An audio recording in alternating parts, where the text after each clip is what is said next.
If you think it's hard to change the lives of 10 people, change their lives forever, you're wrong. I saw it happen every day in Iraq and Afghanistan.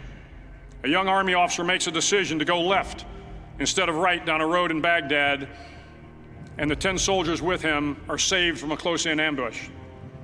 In Kandahar province, Afghanistan, a non-commissioned officer from the female engagement team senses that something isn't right and directs the infantry platoon away from a 500-pound IED, saving the lives of a dozen soldiers.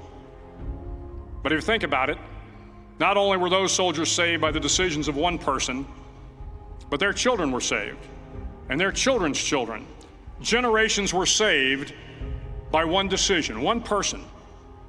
But changing the world can happen anywhere, and anyone can do it.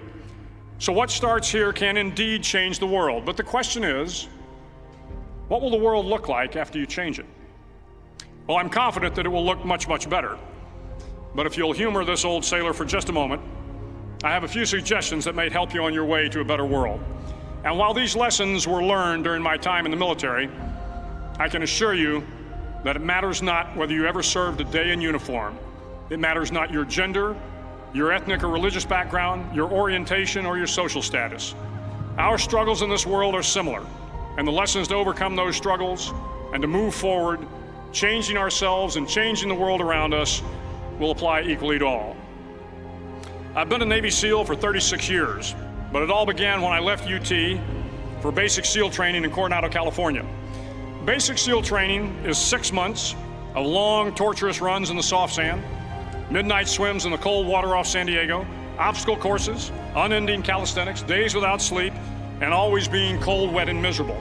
It is 6 months of being constantly harassed by professionally trained warriors who seek to find the weak of mind and body and eliminate them from ever becoming a Navy SEAL.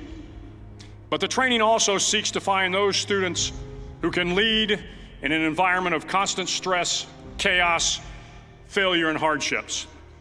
To me, basic SEAL training was a lifetime of challenges crammed into 6 months. So here are the 10 lessons I learned from basic SEAL training that hopefully will be of value to you as you move forward in life. Every morning in SEAL training, my instructors, who at the time were all Vietnam veterans, would show up in my barracks room, and the first thing they'd do was inspect my bed. If you did it right, the corners would be square, the covers would be pulled tight, the pillow centered just under the headboard, and the extra blanket folded neatly at the foot of the rack.